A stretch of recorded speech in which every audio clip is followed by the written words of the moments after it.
Hi everybody, Meg here. It's Friday again. This week we're talking about knowing who to pick as your therapist. 5 different things to think about that are going to help you choose the right therapist for you so you don't have to go searching, you don't have to do many different therapists before you find the right one, and you don't have to overwhelm yourself with the number of therapists that are out there. The country is absolutely saturated with different therapists, and they all do slightly different techniques. They all work slightly better with certain populations than others. So you can do a blanket search, and it's going to take you a long time potentially to find the right one for you. So if you think about just 5 things, they're going to help you to find the right therapist for you in the shortest amount of time. The first thing to think about: does the therapist speak to you in the platform you found them? For example, Good Therapy, Psychology Today. Where did you find them? The description that they have in that platform, does it speak to you? Does it sound like the description is speaking directly to you? Secondly, which goes along with that first one, do they seem to understand you and what you are going through? Sometimes people will talk about trauma, for example, and everyone's trauma is a little bit different. So what if this therapist talks about that they do trauma, but they don't necessarily seem to understand your trauma? They don't understand what you are going through.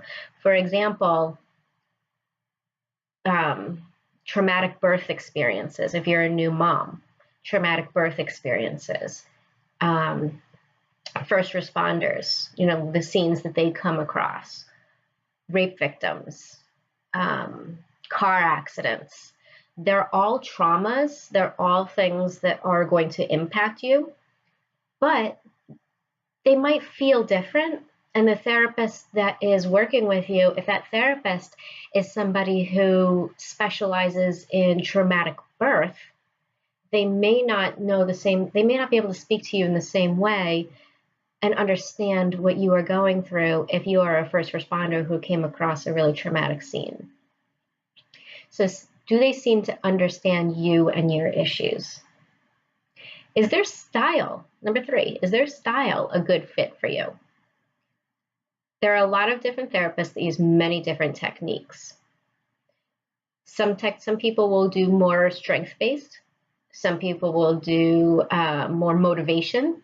Some people might do what's called eye movement desensitization and reprocessing, EMDR. Some people might do cognitive processing therapy. So is their style a good style for you? Are they available for you in your time needs, in your availability? Some therapists will work online, some people only in person.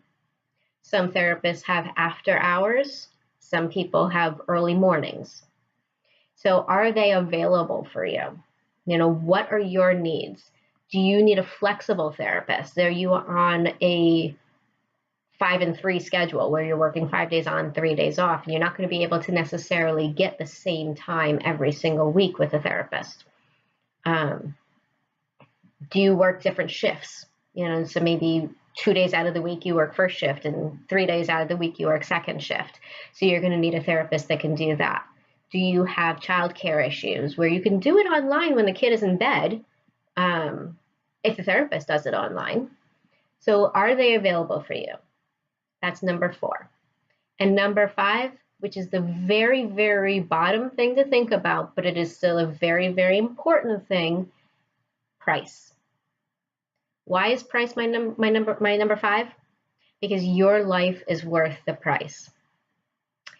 Even if the therapist is out of network or they don't take your insurance, if you have to pay their fee in full, if numbers 1 through 4 make this therapist the right therapist for you, the price that you have to pay for it monetarily is worth it. If you go to a therapist that is meeting your needs, that is speaking to you, that is understanding you, that their style is right for you, that they're available for you in your need, in your time frame, and in a way that's going to work for you, your goals are going to be met much faster. You're going to spend less time in therapy and potentially less money, because deductibles these days are pretty high. So even if you go to a therapist in network, you might be needing to meet your deductible first, which means you're going to have to pay out of pocket no matter whether you go to an out-of-network provider or an in-network provider. So if you go out of network, you might be paying $100 or $200 a session. But if you only have to do that 6 or 8 times, or you go someone in network and you pay the $100 or $200 until you meet your deductible, and then you're still paying because you have to go to them for 2 years, you're actually paying more. So I do want you to think about price, but I want you to think about it in terms of what is your life worth to you, and are the other 4 things to think about. If that therapist meets the other 4, the top 4, then price, whatever it is, in network or out of network, if that's the right therapist for you, the price is something that should not matter too much because your life is worth it. All right, so let me know. Let me know what you think about this. Let me know if there's anything else that seems to fit for you. If you need help finding a therapist, I have connections throughout the country, actually, that might be able to serve you in your own state. So I look forward to hearing from you. I look forward to talking to you again next week, and I hope you have a great week. Talk to you soon.